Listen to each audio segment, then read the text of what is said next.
Hindi ako naniniwala sa aswang. Lumaki ako sa Maynila, sa semento, sa ingay ng trapiko at tulog ng busina. Hindi sa probinsya, hindi sa mga kwentong pinapasa lang tuwing brownout o gabi ng undas. Para sa akin, ang aswang ay parang multo lang. Pangtakot sa bata, pangkwento sa inuman. Hanggang sa lumipat ako sa Barangay San Isidro, sa isang maliit at malamig na bayan sa bundok ng Benguet. Tahimik doon, sobra. Sa gabi halos wala kang maririnig kundi hangin, kuliglig at paminsan-minsan yung tunog na una kong inakalang galing lang sa orasan. Tik, tik, tik, tik. May dala kong maliit na analog na relo kaya binaliwala ko lang noong una. Pero nang una ko iyong marinig, 2:00 ng madaling araw, nagising ako na parang may bumubulong sa tenga ko. Tik, tik. Malakas, malinaw, parang nasa loob ng kwarto ko. Binuksan ko ang ilaw, tahimik, wala. Tiningnan ko ang relo ko. Gumagana, oo, pero mahina lang ang tik nito. Hindi sapat para marinig sa buong kwarto. Kinabukasan, tinanong ko ang landlady ko, "May orasan po ba dito sa bahay na malakas ang tunog?"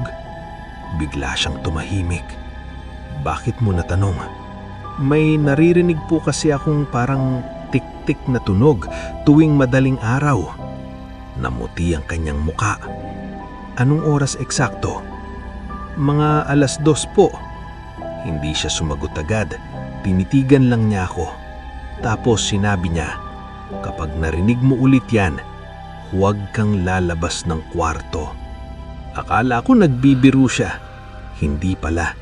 Sa sumunod na gabi, sinadya kong gisingin ang sarili ko. 1:50 a.m. Tahimik ang paligid. 2 a.m. Tik, tik. Nanlamig ang batok ko. Tik, tik. Mas malapit.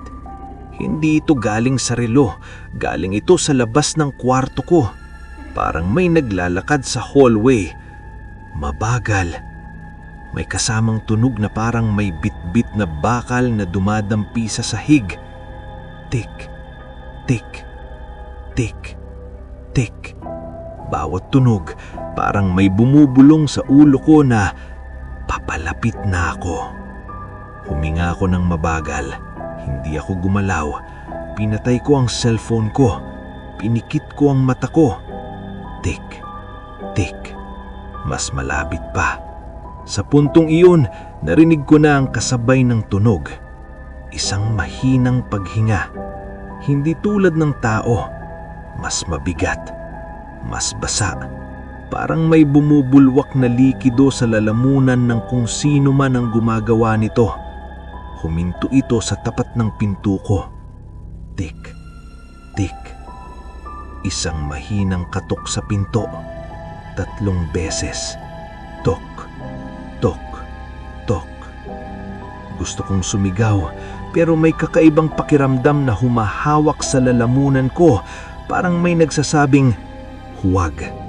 Sa halip, narinig ko ang sarili kong humihinga ng mababaw. May bumulong sa labas. Mahina. "Buksan mo." Hindi normal ang boses.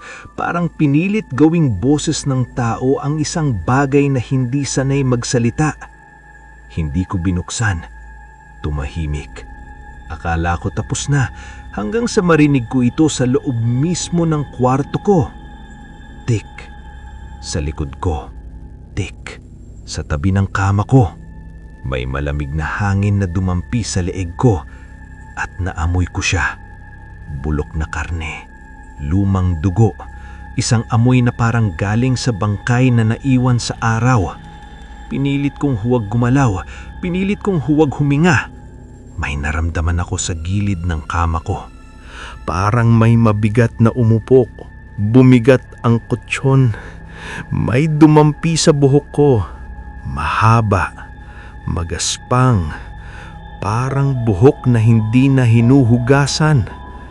Isang daliri ang dumulas sa bato ko. Malamig, matulis, at doon ko narinig ang bulong. Naririnig na kita. Gusto kong umiyak, pero hindi ko magawa. Parang may humahawak sa loob ng ulo ko, pumipigil sa akin. Bigla, umangat ang bigat sa kama.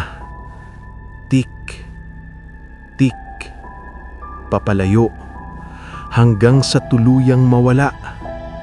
Kinabukasan, nag-impake ako agad. Pinuntahan ko ang landlady ko at sinabi kong aalis na ako. Hindi siya nagtaka. Sa halip, nagtanong siya ng isang bagay. Narinig ka ba niya? Napatigil ako. Paano niyo po alam? Umupo siya sa harap ko.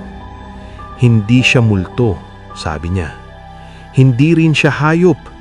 Isa siyang uri ng aswang. Pero hindi tulad ng alam ng lahat. Hindi siya pumapatay agad. Hindi siya kumakain ng laman. Ano po ang ginagawa niya? Kumakain siya ng pag-iisip, ng takot, sabi niya. Kailangan kanyang marinig kapag sinagot mo siya.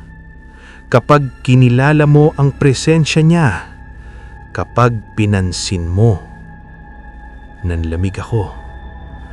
Kapag narinig mo siya, dugtong niya. Alam na niyang andyan ka. Kapag narinig ka niya, alam na niyang handa ka. Handa para saan? Para kunin. Napahigpit ang hawak ko sa bag ko. Bakit hindi niya ako kinuha kagabi? Tumingin siya sa akin ng matagal. Tahimik ka kasi. Nasa Maynila na ulit ako ngayon. Pero minsan, sa gabi, kapag patay ang lahat ng tunog, naririnig ko pa rin ito. Mahina, malayo, pero papalapit. Tik, tik. At natatakot ako na balang araw, hindi ko na mapipigilan ang sarili kong sumagot. Maraming salamat sa pakikinig, kaibigan. Kung nagustuhan mo ang storya natin ngayong gabi, pwede mo bang bigyan ng like ang video na ito? At kung talagang kinalabutan ka, siguraduhin mag-subscribe para sa mas marami pang kwento galing sa ligaw na kaluluwa.